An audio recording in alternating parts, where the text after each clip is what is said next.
Mir Christianity भाग 3 कानून की वास्तविकता। मैं अब पहले अध्याय के अंत में जो मैंने कहा था उस पर वापस जाता हूं कि मानव जाति के बारे में दो अजीब बातें थीं। पहली बात कि वे एक ऐसे व्यवहार के विचार से परेशान हैं जिसे उन्हें अपनाना चाहिए, जिसे आप निष्पक्ष खेल या शिष्टता या नैतिकता या प्राकृतिक कानून कह सकते हैं। दूसरी बात कि वे वास्तव में ऐसा नहीं करते। अब आप में से कुछ लोग सोच सकते हैं कि मैंने इसे अजीब क्यों कहा। यह आपको दुनिया की सबसे स्वाभाविक चीज लग सकती है। विशेष रूप से आप सोच सकते हैं कि मैं मानव जाति पर थोड़ा कठोर था। आखिरकार आप कह सकते हैं जो मैं सही और गलत या प्राकृतिक कानून को तोड़ना कहता हूं उसका मतलब केवल यह है कि लोग परिपूर्ण नहीं हैं और मैं उनसे ऐसा करने की उम्मीद क्यों करूं। यह एक अच्छा जवाब होता अगर मैं जो करने की कोशिश कर रहा था वह यह था कि हम पर जो दोष है उसे ठीक से निर्धारित करना कि हम दूसरों से जिस तरह के व्यवहार की उम्मीद करते हैं उसके अनुसार व्यवहार नहीं करने के लिए। लेकिन यह मेरा काम नहीं है। मैं वर्तमान में दोष के बारे में चिंतित नहीं हूं। मैं सच्चाई जानने की कोशिश कर रहा हूं और उस दृष्टिकोण से किसी चीज के अपूर्ण होने का विचार, यानी उसका ऐसा न होना जैसा उसे होना चाहिए, कि कुछ परिणाम होते हैं। और आप एक चीज जैसे पत्थर या पेड़ को लेते हैं तो वह वही है जो वह है, और यह कहना में कोई मतलब नहीं है कि ऐसा होना चाहिए था। बिल्कुल, आप कह सकते हैं कि एक पत्थर गलत आकार का है अगर आप इसका इस्तेमाल एक रुकरी के लिए करना चाहते हैं, या यह कि एक पेड़ खराब है क्योंकि वह आपको उतनी छाया नहीं देता जितनी आप उम्मीद करते थे। लेकिन आप बस यह कहना चाहते हैं कि पत्थर या पेड़ आपके किसी अपने उद्देश्य के लिए सुविधाजनक नहीं है। आप नहीं हैं, मजाक के अलावा उन्हें इसके लिए दोष देना। आप सच में जानते हैं कि मौसम और मिट्टी को देखते हुए पेड़ किसी और तरह का नहीं हो सकता था। हम अपने दृष्टिकोण से जिसे खराब पेड़ कहते हैं वह अपनी प्रकृति के कानूनों का पालन कर रहा है, ठीक उसी तरह जैसे एक अच्छा पेड़। अब आपने देखा है कि इसके बाद क्या आता है। इससे यह निकलता है कि जो हम आमतौर पर प्राकृतिक कानून कहते हैं, जैसे कि मौसम का एक पेड़ पर असर, वास्तव में कानून नहीं हो सकते खड़े अर्थ में, लेकिन केवल बोलने के तरीके में। जब आप कहते हैं कि गिरते पत्थर हमेशा गुरुत्वाकर्षण के कानून का पालन करते हैं, क्या यह कहना इतना ही नहीं है कि कानून का मतलब केवल यह है कि पत्थर हमेशा क्या करते हैं। क्या आप सच में सोचते हैं कि जब एक पत्थर को छोड़ दिया जाता है तो वह अचानक याद करता है कि उसे जमीन पर गिरने का आदेश है? आपका मतलब केवल यह है कि वास्तव में यह गिरता है। दूसरे शब्दों में, आप यह सुनिश्चित नहीं कर सकते कि तथ्यों के अलावा कुछ और है। जो होना चाहिए उसके बारे में कोई भी कानून जो होता है उससे अलग है। प्राकृतिक कानून जब पत्थरों या पेड़ों पर लागू होते हैं तो शायद केवल यह मतलब रखते हैं कि प्रकृति वास्तव में क्या करती है।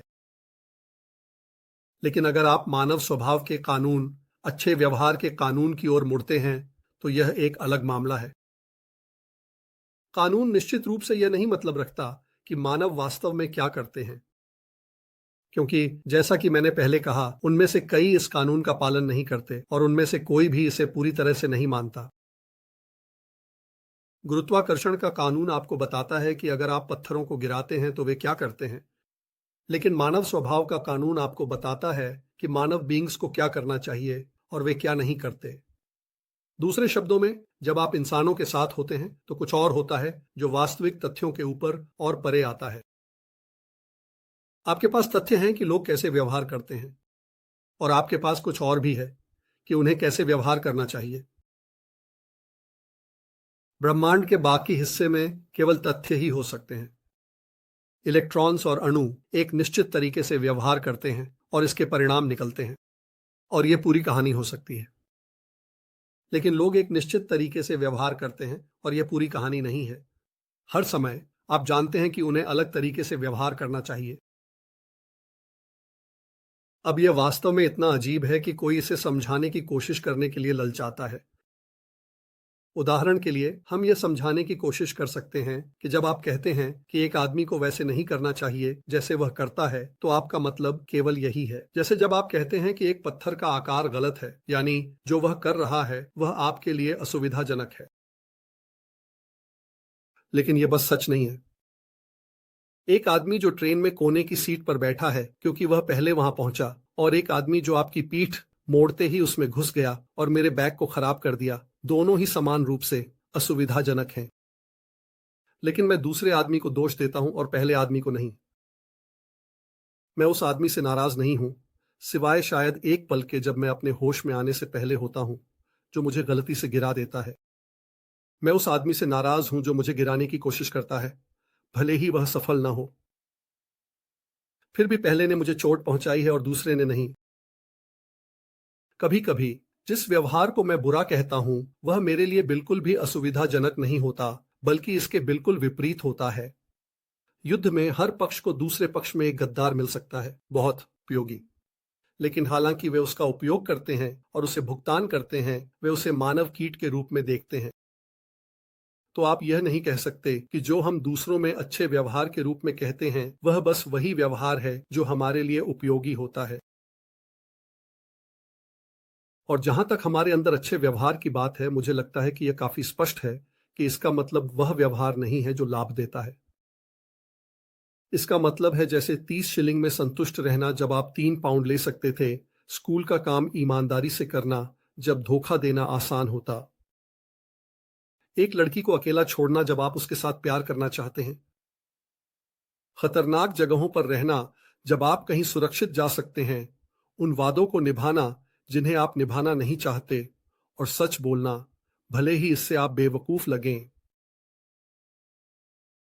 कुछ लोग कहते हैं कि अच्छे व्यवहार का मतलब यह नहीं है कि हर व्यक्ति के लिए किसी विशेष क्षण में क्या लाभदायक है।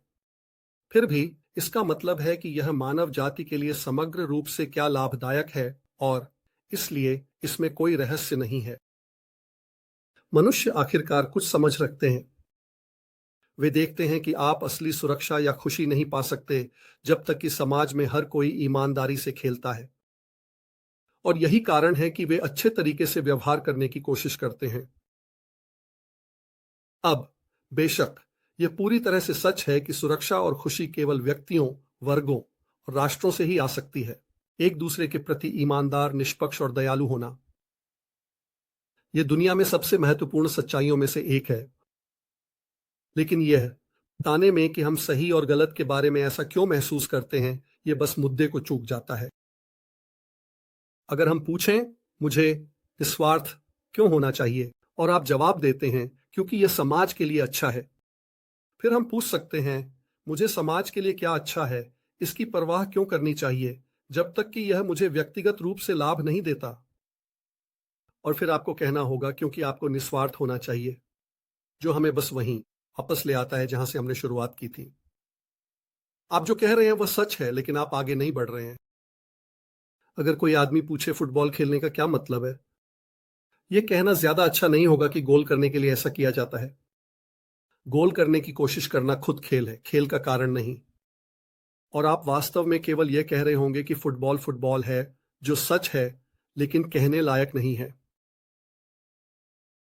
इसी तरह अगर कोई आदमी पूछता है अच्छे तरीके से व्यवहार करने का क्या मतलब है, समाज के लाभ के लिए इसका उत्तर देना उचित नहीं है। समाज को लाभ पहुंचाने की कोशिश करने के लिए दूसरे शब्दों में निस्वार्थ होना, क्योंकि समाज आखिरकार दूसरे लोगों का मतलब है। यह अच्छे व्यवहार की एक विशेषता है। आप वास्तव में जो कह रहे हैं वह यह है कि अच्छे व्यवहार का मतलब अच्छे व्यवहार है। अगर आप इस बयान पर रुक जाते, पुरुषों को निस्वार्थ होना चाहिए, तो आप उतना ही कहते, और यही मैं रुकता हूं। पुरुषों को निस्वार्थ होना चाहिए, उन्हें निष्पक्ष होना चाहिए।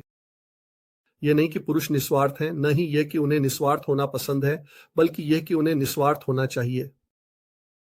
नैतिक कानून या मानव स्वभाव का कानून केवल मानव व्यवहार के बारे में एक तथ्य नहीं है, जैसे गुरुत्वाकर्षण का कानून है। या हो सकता है कि यह बस एक तथ्य है कि भारी वस्तुएं कैसे व्यवहार करती हैं। दूसरी ओर यह केवल एक कल्पना नहीं है, क्योंकि हम इस विचार से छुटकारा नहीं पा सकते कि हम जो अधिकांश बातें पुरुषों के बारे में कहते और सोचते हैं, उन्हें बकवास में बदल दिया जाना चाहिए अगर हम ऐसा करते।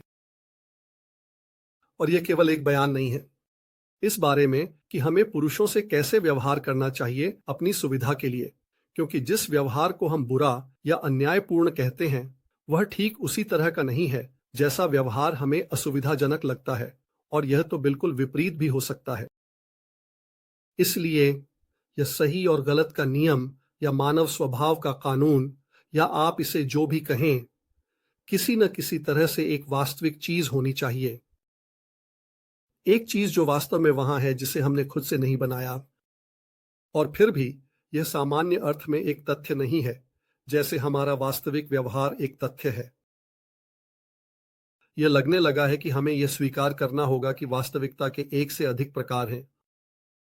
यह इस विशेष मामले में पुरुषों के व्यवहार के सामान्य तथ्यों से ऊपर और परे कुछ है, और फिर भी यह बिल्कुल वास्तविक है। एक असली कानून जिसे हम में से किसी ने नहीं बनाया, लेकिन जो हम पर दबाव डालता है। और हम अगले वीडियो में अध्याय 4 के साथ आगे बढ़ेंगे। देखने के लिए बहुत धन्यवाद। मैं तुम लोगों से प्यार करता हूं। जैसा कि टिगर कहता है, फिर मिलेंगे।